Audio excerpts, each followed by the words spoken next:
వేమన పద్యాలు సిరీస్లో 64వ పద్యం.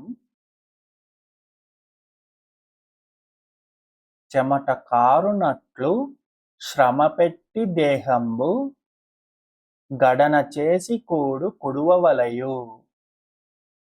తల్లిదండ్రి సొమ్ము తాదింట కారాదు విశ్వదాభిరామ వినురవేమ.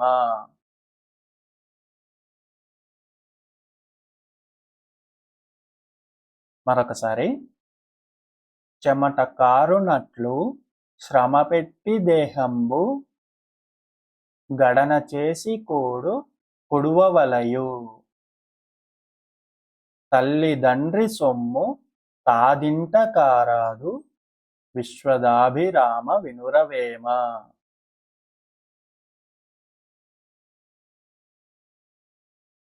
ప్రతిపదార్థం.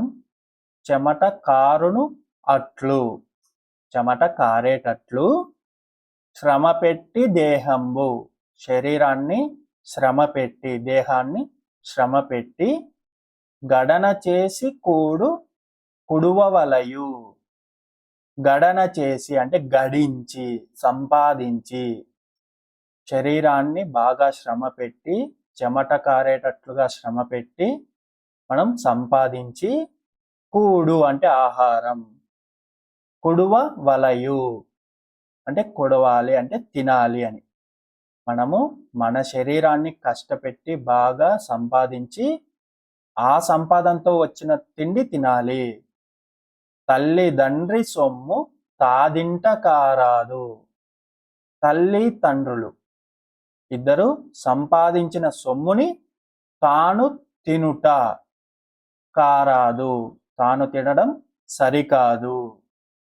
తల్లిదండ్రి కూడబెట్టిన సొమ్మును తిని ఖర్చు చేయడము సరికాదు. తను కష్టపడి సంపాదించి ఆ సంపాదనతో తను జీవించాలి అని. భావం. ఈ శరీరాన్ని శ్రమపెట్టి సంపాదించిన సొమ్ముతో జీవించాలి. తల్లిదండ్రులు కూడబెట్టిన సొమ్ము ఖర్చు చేసి జీవించడం తప్పు. శ్రమను పవిత్రంగా భావించాలి.